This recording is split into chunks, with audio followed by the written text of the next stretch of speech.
اعوذ باللہ من الشیطان الرجیم بسم اللہ الرحمن الرحیم الحمد للہ رب العالمین الصلاة والسلام علی اشرف الخلق محمد وآلہ الطیبین الطاہرین وعجل فرجہم. کہہ رہے ہیں کہ وبقیت الطہارات الثلاث مندرجۃ فی التعریف واجبۃ و مندوبۃ مبیحۃ و غیر مبیحہ ان ارید بالطہور مطلق الماء والارض کما هو الظاہر. کہہ رہے ہیں کہ طہارات ثلاث باقی رہیں گی مندرجن.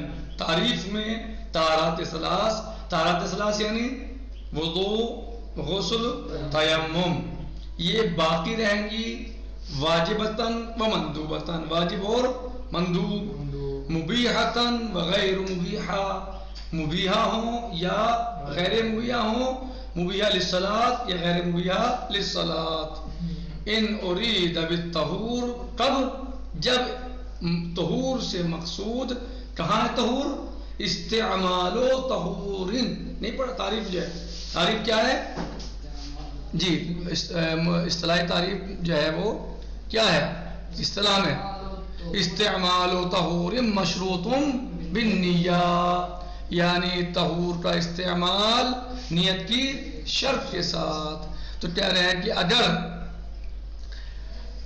اگر ارادہ ہو طہور سے کس چیز کا، یا مراد لیا گیا ہو طہور سے کیا؟ مطلق الماء والارض، مطلق ماء اور ارض، یعنی وہ چیز. طہور کے معنی کیا ہے؟ طہور یعنی طہور یعنی طہور یعنی جو چیز خود بھی پاک ہو اور دوسروں کو پاک کرنے کی صلاحیت رکھتی ہو. تو کہہ رہے اگر یہاں استعمال و طہور میں طہور سے مراد مطلق الماء ہے، صحیح، یعنی پاک کرنے والی چیز، یا مطلق الارض ہے، تو کہہ رہے ہیں کہ کما ہوا ظاہر، جیسے کہ بات ظاہر ہے عبارت سے.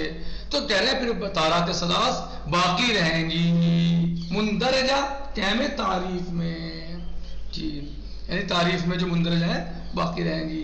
واجب ہو، مندوب ہو، مبیحہ، غیر مبیحہ، سب جو ہے وہ داخل ہو جائیں گی. بات سمجھ میں آ رہی ہے نہیں آ رہی ہے؟ یعنی مقصود یہاں پر یہ ہے، کہنا یہ چاہ رہے ہیں جو بقیت طہارات الثلاث مندرجۃ فی التعریف، کہہ رہے ہیں کہ یہ چونکہ اگر مطلق مراد لیا جائے، مطلق استعمال طہور میں، یعنی استعمال طہور میں طہور سے مراد مطلق ہو، مطلق الماء ہو یا مطلق التراب ہو، چاہے مبیحہ للصلاۃ ہو یا نہ ہو. لہذا اگر جیسے کہ یہ ظاہر ہے تعریف میں، تو کہہ رہے ہیں اگر ایسا ہے تو پھر بقیہ طہارات ثلاث جو ہیں باقی ہیں، اسی اپنی حالت باقی رہیں گی. جیسا کہ بعض لوگوں کا یہ علماء کا فقہاء کا کہنا ہے کہ اگر مبیحہ للصلاۃ نہیں ہے تو پھر وہ تعریف طہارت میں داخل نہیں ہو سکتی. سمجھ رہے ہیں؟ اگر مبیحہ للصلاۃ ہے تو تعریف طہارت میں داخل ہے، اور مبیحہ للصلاۃ نہیں ہے تو تعریف میں داخل نہیں ہے. اور یہ اکثر علماء کا کہنا ہے، خود حتیٰ کہ جو ہے وہ، یعنی اکثر علماء کے بات یہ مقصود ہے یہاں پر اس سے، یعنی مطلق ماء اور ارض اگر طہور سے مراد لیا جائے، مطلق الماء والارض، یعنی چاہے مبیحہ للصلاۃ ہو یا نہ ہو، وہ اگر عام ہے تو ٹھیک، پھر جو ہے جیسے کہ عبارت سے ظاہر ہے تو کوئی مشکل نہیں ہے. لیکن اگر طہارت سے مراد وہ لیا جائے کہ جو مبیحہ للصلاۃ ہو تو پھر باقی نہیں رہے.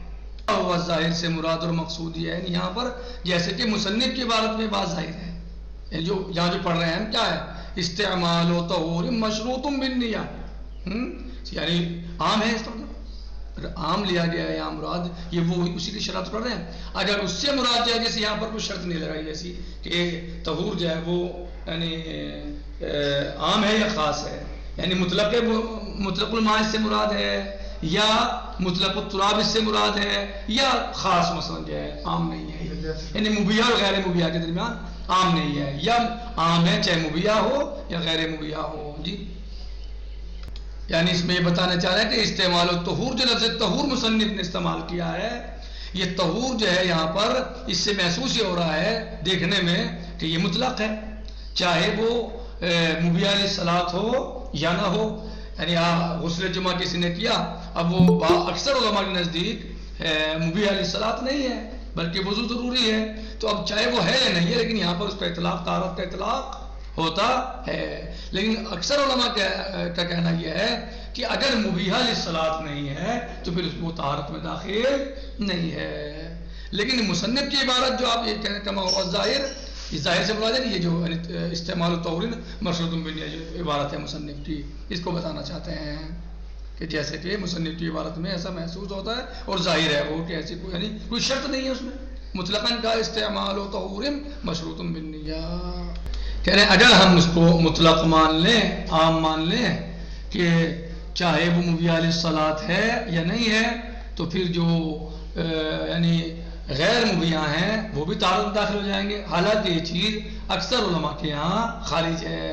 حتیٰ کہ خود شہید رضوان اللہ تعالیٰ علیہ بھی اپنی دوسری کتاب، اس کے علاوہ جو دوسری کتاب ہے شہید کی، اس کتاب میں بھی انہوں نے اس بات کو یعنی جانا ہے، اور وہ اس بات کو مانتے ہیں کہ جو غیر مبیہ ہے وہ طہارات میں داخل نہیں ہے۔ یعنی اگر آپ کہیں کہ مطلق ما سے طہور سے مراد، یعنی طہور سے مراد مطلق نہیں ہے جی، یہاں استعمال الطہور مشروط بالنیہ، یعنی طہور جو ہے یا طہور جو ہے مطلق نہیں ہے، تو اگر مطلق نہیں ہے تو پھر اس سے جو غیر مبیہ ہیں وہ نکل جائیں گے، یعنی طہارت کی تعریف میں داخل نہیں ہوں گی۔ اور اکثر علماء اسی کے قائل بھی ہیں کہ غیر مبیہ طہارت میں داخل نہیں ہے، غیر مبیہ طہارت میں داخل نہیں ہے، کیونکہ اچھا غیر مبیہ جو ہیں وہ ایسے بھی ہیں جو حدث کو زائل نہیں کرتے، جیسے بھی آپ کو مثال دی کہ غیر مبیہ مثلا حدث کو کیسے زائل نہیں کرتے،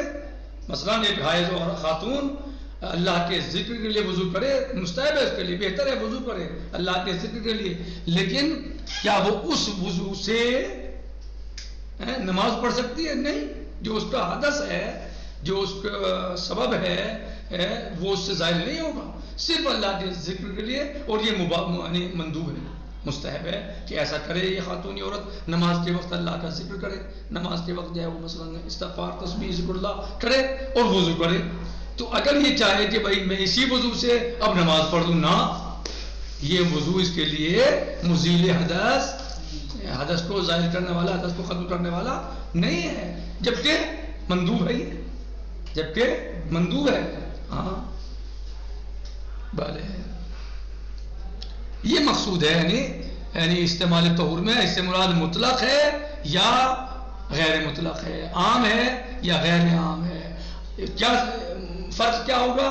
اگر عام مانیں گے، مطلق مانیں گے تو مبیہ اور غیر مبیہ سب داخل ہو جائیں گے طہارت کی تعریف میں، چاہے وہ وضو نماز کے لیے مباح ہو، مباح کرنے والی ہو یا نہ ہو، چاہے وہ غسل نماز کو مباح کرنے والا ہو یا نہ ہو، چاہے وہ تیمم نماز کو مباح کرنے والا ہو یا نہ ہو، اس تعریف میں داخل ہو جائے گا۔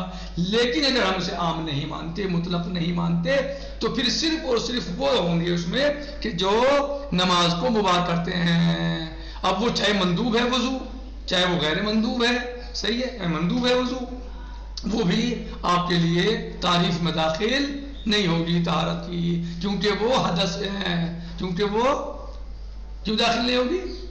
کیونکہ وہ غیر مبیہ ہے، کیونکہ وہ غیر مبیہ ہے، اور جو غیر مبیہ ہو وہ داخل ہماری تعریف میں، اور اکثر نے یہی کہا ہے کہ جو غیر مبیہ علیہ الصلاۃ ہیں وہ تعریف میں داخل نہیں ہے، وہ تعریف میں داخل ہے، علماء نے بھی اکثر نے کہا ہے، اور خود شہید نے بھی دوسرے مقام پر دوسری کتاب میں اپنی اس طرح کا ذکر کیا ہے۔ بات کہاں تک پہنچی کہ اگر اس سے مراد غیر مطلق ہے تو کیا ہو جائے گا؟ تعریف سے بہت ساری طہارتیں جنہیں طہارت کہتے ہیں یا مانے جائے گا انہیں، تو وہ خارج ہو جائیں گے، جو غیر مبیہ للصلاۃ ہے. اور اگر اسے مطلق مانا جائے طہور کو، اگر طہور کو مطلق مانا جائے، جی اگر عام مانا جائے اس کو، تو اس سے خارج ہو جائیں گی طہارات بہت سی، یعنی ٹھیک ہے، بہت سی یعنی جو مبیح نہیں ہے وہ خارج ہو جائیں گی. اور اگر اس سے مقصود جو ہے طہور سے مانے طہور انشقاقی من الطہارہ، اگر اس کو جو ہے وہ طہارت شریعہ سے انشقاقی اعتبار سے مانا گیا ہے اس کو، یعنی جو مبیح للصلاۃ ہے، جو مبیح للصلاۃ ہے اس کو مانا جائے، کہہ رہے ہیں کہ پھر اس سے دور لازم آئے گا. کیوں؟ اس لیے کہ معرفت طہور شرعی موقوف ہے معرفت طہارت پر. آپ کیا سمجھا رہے ہیں یہاں؟ طہارت کو سمجھا رہے ہیں نا، تو یہاں معرفت جو طہور ہے وہ موقوف ہے طہارت پر. اور حال کیا ہے کہ معرفت جو ہے وہ موقوف ہے طہور پر.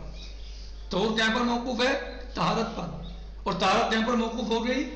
یعنی آپ نے یہاں تعریف کی ہے طہور کے ذریعے، تو اگر اس کو وہ مانا جائے کہ جس طہارت سے انشقاقی مانا ہے، انشقاق ہے، تو پھر اس سے کیا سمجھ میں آئے گا؟ دور لازم آئے گا. کیونکہ طہور آپ کیا سمجھا، تعریف کر رہے ہیں طہارت کی، تو طہارت کی تعریف آپ کہاں سے کر رہے ہیں؟ طہور سے. اور طہور خود جو ہے مثلا جو ہے وہ کہاں پر، اس کا سمجھ کہاں پر موقوف ہوا؟ طہارت پر. تو دور لازم ہوا، اور دور جو کیا ہوتا ہے؟ باطل ہوتا ہے. یعنی اگر آپ اس کی تعریف کو خاص کریں تو خاص میں کیا آئے گا کہ وہ چیزیں خارج ہو جائیں گی، وہ خارج ہو جائیں گی طہارت جو مبیح للصلاۃ نہیں ہے. اور اگر اس سے طہارت سے انشقاق مانے اس کو، تو پھر جو ہے دور لازم آئے گا، کیونکہ طہور کے لیے طہارت کی تعریف آپ طہور سے کر رہے ہیں، اور طہور خود جو ہے وہ ایک دوسرے پر موقوف ہیں، لہذا دور لازم آئے گا. اور دور سے جو ہے کیا ہو جائے گا؟ دور باطل ہوتا ہے. دور اور تسلسل دونوں باطل ہوتے ہیں. آج یہ پر اکتفا کرتے ہیں، باقی انشاءاللہ کل آئے گا. فی امان اللہ، خدا حافظ.